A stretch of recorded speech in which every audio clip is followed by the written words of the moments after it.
Et salut! On se retrouve aujourd'hui pour le book haul du mois d'avril. Je sais, je suis très en retard, mais je me rattrape très vite. Aujourd'hui, c'est pas moins de 8 livres que je vous présente, donc du coup, je vais peut-être pas vous faire le topo de tous les livres que je vais vous présenter. Pour ceux qui ne le savent pas encore, j'ai pas l'habitude de lire les quatrièmes de couverture des livres que j'ai l'intention de lire, parce que j'aime être surprise par l'intrigue. C'est donc ce qui explique que je ne vous présente pas forcément tous les bouquins en détail dans mes book hauls, mais par contre je le fais dans mes updates lecture à bon entendeur. Bref, tout ça pour dire que vous n'aurez pas forcément le résumé de chaque bouquin que je vais vous présenter aujourd'hui. Voilà.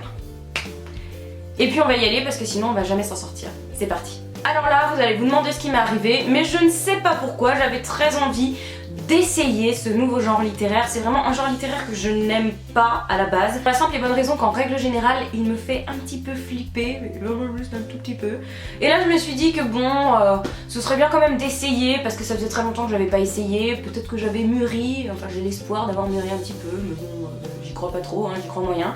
Et donc du coup, je me suis dit que ce serait pas mal d'essayer en douceur. Vous vous en doutez, je vous parle bien sûr d'un thriller ou d'un polar, ou je sais même plus ce que c'est très exactement, je verrai au moment où je le lirai. Mais j'avais envie d'essayer, donc je me suis dirigée vers ma libraire pour qu'elle me conseille un truc pas trop gore, un truc pas trop, voilà, qui me foute pas trop la trouille. Parce que c'est pas le but, c'est vrai que si tout de suite je suis, comment dire, traumatisée par la lecture que je vais lire, je risque de rester dans mes retranchements et de ne plus me pencher vers ce genre littéraire en question. Donc du coup, elle m'a conseillé de lire du Fred Vargas avec L'homme à l'envers, que j'ai ici publié chez les éditions J'ai lu. Alors, j'ai pas du tout lu la quatrième de couverture, je peux pas vous le présenter, mais il y a un loup. Ah voilà. Tout le monde sait l'amour que j'ai pour l'espèce canine en règle générale. J'adore les loups, j'adore les chiens, et il y avait un loup, et voilà. C'est un petit peu ce qui m'a fait décider entre ce livre-ci et ce livre-là. Complètement superficiel, mais j'espère que le loup fera son travail et qu'il va me permettre d'apprécier cette œuvre et peut-être de me lancer dans un nouveau genre littéraire. Voilà, j'ai donc acheté du Fred Vargas. Je sais pas ce qui m'a pris. Et ouais. Comme à chaque fois que je ressors de cette librairie avec un livre, ma libraire me gâte et elle m'a offert un livre de coloriage. Et là, il s'agit du livre Les couleurs de la vie, 60 coloriages anti-stress, publié par les éditions Le Livre de Poche qui nous l'offre très gentiment. Et donc je suis repartie avec mon petit livre de coloriage et j'avoue que j'aime pas mal les coloriages qu'il y a dedans. Donc du coup je pense que je vais m'éclater. Surtout que maintenant que j'ai plus de temps libre, hein, vu que j'ai terminé mes études, je risque de m'en donner à cœur joie, n'est-ce pas? Voilà donc pour le deuxième livre que je vous présente aujourd'hui. Le troisième livre que je vous présente est un livre que vous avez beaucoup vu sur la blogosphère ces dernières semaines. Il s'agit de Girl Online de Zoé Sugg, donc de Zoéla, qui est la youtubeuse super famous d'Angleterre et qui avait écrit son livre, et donc du coup voilà, c'est la Martinière Jeunesse qui me l'a envoyé pour que j'en fasse une chronique. Je vais être franche avec vous. J'ai pas eu envie de faire cette vidéo, la vidéo concours, parce qu'il s'agissait d'un concours en fait, on était tous censés faire une vidéo pour ce livre expressément, et moi j'avais pas envie de changer mes habitudes, surtout pas pour un livre comme ça, mais je vous laisserai voir mon update lecture qui ne devrait pas tarder du tout. Voilà, j'ai lu cette œuvre, et j'en ai pensé pas trop du bien. Voilà. Pour résumer un petit peu ce truc, il s'agit de l'histoire de Penny, qui est une jeune lycéenne un petit peu torturée parce que suite à un accident de voiture, elle se retrouve avec des crises d'angoisse assez fréquentes. Donc Penny est torturée et pour se délivrer un petit peu de tout ça, elle va se créer un blog et il se trouve qu'à travers ce blog, elle va pouvoir s'exprimer, voilà, qu'elle va se rendre un petit peu famous, mais le tout en restant totalement dans l'anonymat. Penny, qu'est-ce qu'on peut dire sur Penny? Bah écoutez, c'est une adolescente absolument stéréotypée, n'est-ce pas? Son meilleur ami est gay, voilà, elle fait des crises d'angoisse mais on ne sait pas trop pourquoi. Bref, elle va partir aux États-Unis avec ses parents et puis bien sûr elle va rencontrer un garçon et puis je vous en dis pas plus, mais bref, si vous voulez en savoir plus, je vous laisserai regarder mon update lecture. Voilà, j'ai donc réceptionné Girl Online de Zoé Sugg, publié chez les éditions La Martinière Jeunesse, et je vous en parle très vite. Je vous présente ensuite un livre que vous avez déjà vu dans mon dernier unboxing. Il s'agit d'un livre qu'on m'a offert et je remercie encore la personne qui me l'a offert. Angélique, si tu repasses par là, encore une fois, merci beaucoup. Ça m'a vraiment trop touchée. Il s'agit de l'œuvre Les Outrepasseurs, le tome 2, La Reine des Neiges, écrit par Cindy Van Wilder, publié chez Gulfstream. Regardez-moi cette merveille, il est sublime. Il est juste sublime, sublime, sublime, sublime. Donc je viens de terminer Les Outrepasseurs, le tome 1, enfin ça fait quelques temps là maintenant, et encore une fois je vous présenterai l'update lecture pour faire un petit peu un topo de toute l'intrigue du premier tome, parce que je ne veux pas vous faire l'intrigue du deuxième tome si je ne l'ai pas lu, et que en plus de ça peut vous spoiler, hein, n'est-ce pas?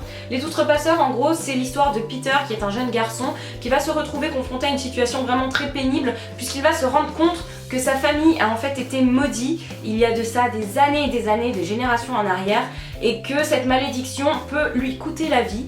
Et donc voilà, j'en dis pas plus, mais en gros c'est l'histoire de Peter qui va se rendre compte qu'il a des pouvoirs un petit peu surnaturels, qu'il est un petit peu lié à beaucoup de monde, et que ces gens qu'il ne connaît ni d'Ève ni d'Adam représentent son unique protection face à la menace qui les menace. Voilà. Il est bien ce topo, non? J'aime bien. Voilà. Donc du coup Les Outrepasseurs, le tome 2, j'ai vraiment l'intention de le lire très vite parce que j'ai beaucoup apprécié le tome 1, mais encore une fois je vous en parle dans mon prochain update lecture. Restez connectés. Au cours de ce même unboxing, vous aviez également eu l'occasion de voir cette œuvre-ci. Il s'agit de Conversion de Catherine O, publiée chez les éditions Albin Michel qui me l'ont envoyé. Ce livre est juste absolument sublime. Je n'ai toujours pas lu la 4e de couverture, mais je sais que ça parle de sorcières, puisque j'ai lu les mots Salem et sorcière derrière, donc du coup là j'en ai déduit que forcément ça parlait de sorcière, c'était logique. Malheureusement je ne vous donnerai pas plus d'indications sur cette œuvre parce que j'ai vraiment envie de me laisser emporter par l'intrigue et donc de ne pas du tout savoir de quoi ça traite. Déjà le fait que je sache que ce soit des sorcières, limite ça me gêne un peu, vous voyez. En tout cas j'ai très hâte de le lire et j'espère qu'il va me plaire. On espère toujours ça, non ? Au cours du mois d'avril, j'ai également fait l'acquisition d'un livre qui m'avait énormément été conseillé par Cassandra de la chaîne Croque les mots. Alors Cassandra n'arrêtait pas de me parler de ce truc et c'est vrai qu'elle le vendait si bien que forcément j'ai craqué. Donc Cass, si tu passes par là, j'ai plutôt intérêt à apprécier parce que sinon tu risques de t'en prendre une, hein, je dis ça comme ça moi. Mais j'ai donc acheté The Book of Ivy, publié chez les éditions Lumen et écrit par Amy Angel. Angel en plus elle s'appelle. Donc là, comme elle me l'a vendu, je me rappelle un petit peu de ce qu'elle m'a dit. Je vous fais un petit topo rapidos. The Book of Ivy est une dystopie et dans cette dystopie nous retrouvons le personnage de Ivy. Ivy appartient à l'une des deux familles qui s'étaient affrontées pour obtenir le pouvoir et qui malheureusement a perdu. Elle va donc devoir se marier, elle est fiancée en fait au fils du président actuel du pays. Et sa seule mission est de tuer son prétendant en fait pour gagner le pouvoir, j'imagine. Je suis pas trop sûre de mon coup, mais bref c'est une dystopie, ça a l'air vraiment pas mal. J'ai l'impression qu'Ivy est un personnage assez caractériel et j'adore ça, vous le savez tous. Donc j'en attends beaucoup de cette œuvre, surtout vu les éloges qu'on m'a faites, n'est-ce pas Cass? Et voilà, je l'ai donc acheté, j'ai complètement craqué. Je trouve la couverture très jolie en plus, donc ça aide. Enfin, je termine ce book haul en vous présentant deux œuvres en anglais que j'ai achetées au cours du salon du livre de Genève auquel j'étais allée avec Margot. Et ce sont des livres que j'ai eu vraiment mais pour rien du tout. Je crois que j'ai dû les payer 5 francs suisses, donc non même pas 5 ou 2, je sais plus, c'est rien du tout. Et c'est des livres qui... Il y en a un qui me faisait très envie depuis un moment, j'attendais qu'il sorte en format poche en français, mais en fait je me suis dit que pour 2 francs je pouvais le prendre en anglais aussi, ça posait pas de soucis. Et un deuxième dont la couverture est si jolie que j'ai complètement craqué, genre j'ai fait ma superficielle totale. J'ai donc acheté le deuxième opus de Just One Day, donc Just One Here de Gail Forman, qui est ici publié chez les éditions Dutton. Et voilà. Just One Day, c'est vraiment un livre que j'avais beaucoup apprécié l'année dernière.